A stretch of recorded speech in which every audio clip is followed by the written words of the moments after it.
Hey, what's going on, y'all? I'm back. You know, had a couple things to do. This is always a rough time of the year for me because all my kids' birthdays fall 2 weeks apart, starting in July. All three of them. So, I got to go hard. I'm a single parent out here. I got to go hard. Overtime, all kind of shit.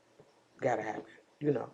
Um, but it's cool. We good. We back on track. And I appreciate y'all checking for me. I want to say welcome to all the new subscribers. And I want to say hey to the ones that's been riding with me. You know, ain't shit changed. I'm back. We back. And, I know there's been some new developments in the Maleah Davis case. And we're going to discuss some of that shit in this video right here. So, yeah, we're going to start where we left off. Y'all know how we do. So, ride with me. Now, in the last video, we covered Quanell snake ass and his hustle man mentality. And we pointed out a lot of moves that he made in this case that was just not right. It wasn't. And I still see him as a fucking fraud because he is a fraud. You know, I told y'all, I felt like, he was trying to fool us in this fucking suit. We need to be picturing Quanell as in a wife beater, a bandana, and a gold chain. He that nigga. Okay? He that nigga. So here you have the Three Musketeers. That's what we're going to call these motherfuckers. And, we discussed the confession, and one thing to keep in mind is that David, the motherfucker up here in the right-hand corner, he told investigators a lot of shit a week prior to Quanell supposedly getting his confession. And not only that, he said that Darion drew him a map of where Maleah was. Y'all don't think Quanell had that information before he went into that jail on that Friday? I think he did. And that's why he knew exactly where to go. Okay? So at the end of that last video, I focused on the fence. The fence caught my attention. Okay? Because this wired fence, in my opinion, now, in my opinion, this is how Darion received those scratches and shit all over his body. I really do believe that. And I know in the beginning we was like, oh, they must have had a fight. She might have scratched him up, this, that, and the other. But the more and more I looked at this fence, I'm like, no, man, I think this is how he received his injuries. At least the ones on his body, not that shit on his forehead, but the ones that was on his body. Because if you look at how the barbed wire fence is put together, and this is what I show y'all right here. I went to Google injuries created by barbed wire fences. And this is one of the pictures that came up. Now you see how these scratches are?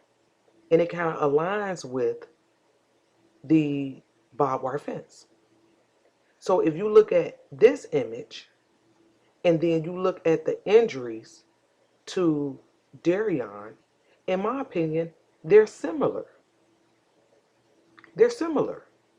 Okay? And these are the bruises that's on his neck. Look at the ones that's on his chest. Look at both pictures. To me, they're similar. So in my mind,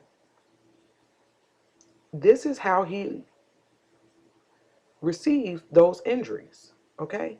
And I mean, putting two and two together, if you receive these injuries from the barbed wire fence, in my opinion, Maleah was placed on the other side of the fence. Okay? On the other side. So now you got to ask yourself, why would he place her on the other side of the fence? To me, it's a no-brainer. It's because nobody's supposed to be past the fence. That's why people put up barbed wire fences. So you don't go past the fence. Because in my mind, then she would not be found. Okay? So, yeah. Let's look at something real quick. Listen to Quanell. Where's Maleah? Where's the body? What happened? And that's what he told me. What was his response? it was an accident and that he dumped her body at Hope, Arkansas on the side of the road. And I asked him to explain to me how he did it.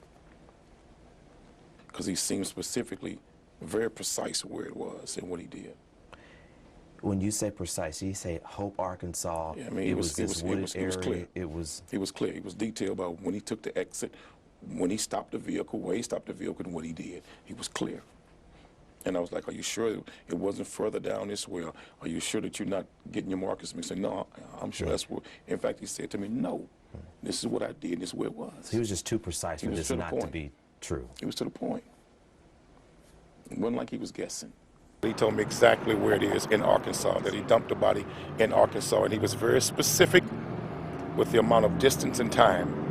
And when I was able to leave and look at everything up on my phone, he was to the point on distance and time. Okay, so here's the issue that I have with this. If Darion was so precise, even when as far as drawing a motherfucker a picture, if he was so precise as to where he left Maleah, then why the fuck that ain't where they found her? That's not where they found her. Remember, they said that she was found, what, 10, 12 miles away from where Quanell sent them. So then I was like, okay, well, was Quanell going off the picture? Was he not correct in where her body was? Did Darion lie? Or, and I'm going to be honest with y'all, because I never entertained this shit until I focused on this fence and the injuries that Darion had. But then the question became, was she moved? Now, I know a lot of y'all was coming at me, you know, especially like in the comments, and they like, look, she been moved. And I'm like, I don't think so. You know, I didn't entertain that. But now I am. Because if he was so precise as to where she was, then how did her body get 10 to 12 miles away from there? And then who would have done that? Who? You know? Was it the bitch with the cadaver dog? I mean, I don't want to call, I mean, my bad, y'all. Call her a bitch, but you know what I'm talking about. The lady with the cadaver dog? Did she move the body? Or did Darion's brother move the body? What y'all think? Let me know in the comments. Who y'all think moved this body? Because I got a strong feeling now that her body was moved. Okay? Because if Darion has these bruises on his body from a barbed wire fence, meaning that he put her body on the other side of that motherfucker, then how did she end up, again, how did she end up 10 to 12 miles away and in an open area to be ran over by a lawnmower? That shit don't go together. It doesn't. So in the next video that I give y'all, I'm going to tell y'all who I think moved the body and why they moved her. Okay? That's what we're going to discuss in this video right after this one. Okay? But I know I see Quanell as a fraud. Okay? And I found some things from him or about him that just kind of further confirmed to me that he's not the nigga that he's portraying to be out here. Okay? He's not. Let me ask y'all this. Have y'all seen that video that they made about another case that included Quanell? Watch this. After putting forth physical evidence, prosecutors call their star witness to the stand, Quanell X. Quanell testified where Timothy identified locations where he tossed her body after he mutilated her, and that was gripping testimony. I asked him if he killed her, and he said yes.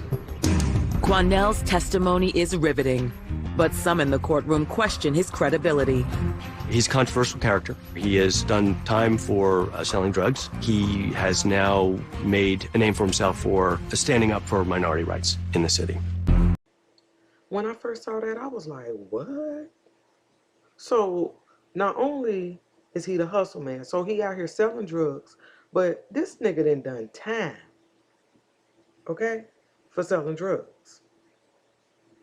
Now he out here portraying to be a nigga that we know he's not. And I don't know why he got wrapped up in this case, but I pray to God that he has not done anything to jeopardize justice for Maleah. You know, of course, he's a questionable character. And ever since it hit the news that Maleah was missing, you know, everybody wanted justice for her. Everybody. You know, and, you know, we still got Brittany on our fucking radar. I'm not going to leave Brittany the fuck alone. I'm not. Because as her mother, she was supposed to protect her, and she did not. For whatever reason. She didn't. Okay? And, you know I was telling y'all, like, oh, I'm waiting on the autopsy results, this, that, and the other. So, yeah. First, we got the preliminary report. So when we got that preliminary report, the medical examiner told us that Maleah died by homicidal violence. And I know when that first broke, you know, I was reading comments, I was watching videos, even though, you know, I was behind the scenes. But I was watching the videos, and a lot of people was in an uproar, you know, and because I followed many cases, just because they say homicidal violence, in my mind didn't mean it had to be something gruesome. Okay? That was my initial thought. Because what a lot of y'all don't know or didn't realize was that homicidal violence could mean anything. Anything. Starvation, dehydration, strangulation, all of that is included in the definition of homicidal violence. And when I read dehydration, that took me back to that whole shit about her being sick, her having to go to the doctor, you know, a couple days prior. And Brittany told us that the doctor said she was dehydrated. So that kind of rung a bell with me, you know. And it was something to think about. Because again, just because they said homicidal violence didn't necessarily mean that it was something gruesome. You know, it didn't mean that. But then we got the autopsy, okay? And prior to that coming out, what I couldn't understand was after we got the preliminary report, his charges had not been upgraded, okay? They still had this nigga just with tampering with evidence. And that was it, and that's all. But then when they came back and gave us information from the actual autopsy, and then the grand jury came back and upgraded the charges.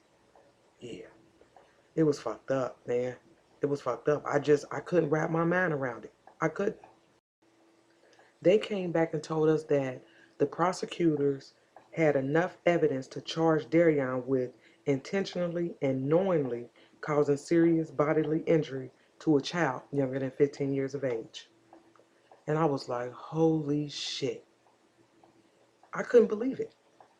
And then, you know, they said that they believed that Darion struck Maleah with his hand or a blunt object before her death and then didn't seek medical attention for her. I mean, and then when you look at that confession, the second story he gave was that he panicked. He tossed her off her lap. She hit her head. He panicked, you know, and then shit was in motion after that. So I can't wait to see where they go with this shit. I can't wait. But they upgraded the charges. And he has still yet to be charged with murder. And I still believe that there's going to be more charges. Because I feel like there's other people involved. Still. And then Brittany ass still walking the fuck around. And if I was Maleah's family, I would be pissed too. because this nigga has yet to be charged with murder. And I couldn't understand the fact that she was ran over by a lawnmower. I thought it was going to be damn near impossible for them to figure out a cause of death, but apparently, shit, they know something. And I think her daddy did too. And I ain't out there searching because I know what happened. Let me get off of here. Tamisha Mendoza is Maleah's father's cousin. It's pathetic. It's sick that the fact that this woman can still walk around smiling. What evidence do you know of that she's done anything What wrong? I know is none of y'all business. I'm gonna let the laws tell y'all. Clearly, they know some shit. And they feel like, based off of what they know, Brittany ass should be locked up. And we've been saying that. We've been saying that. But to hear that come from her family, to me, that spoke volumes. This girl right here, the truth. And it spoke volumes to me. You know, and that's why I'm saying there's more to come. And guess what? When they bring it, we gonna be right there. We gonna be right there. Because we still fighting for Maleah, man. We still riding for her. Until everybody is held accountable. I don't give a damn who it is. We want everybody. So, yeah. I'm back, y'all. And I got another video for y'all coming up. You know, we're going to discuss who I think moved the body. And for my Kanika supporters, know that I'm working on a video right now, and I have been for several weeks now. I'm working on a video for her that's going to be a game changer. I binge watched a lot of my videos about Kanika, and I think I found some shit that y'all need to see. And I think I found the order in which that shit goes in. I'm just trying to put together the video in a way that it is not misunderstood. Okay? But y'all gonna want to see this. Trust me. Y'all gonna want to see it. So, yeah. I'm back, y'all. We back in the groove. So, yeah. Ride with me. I'll be back.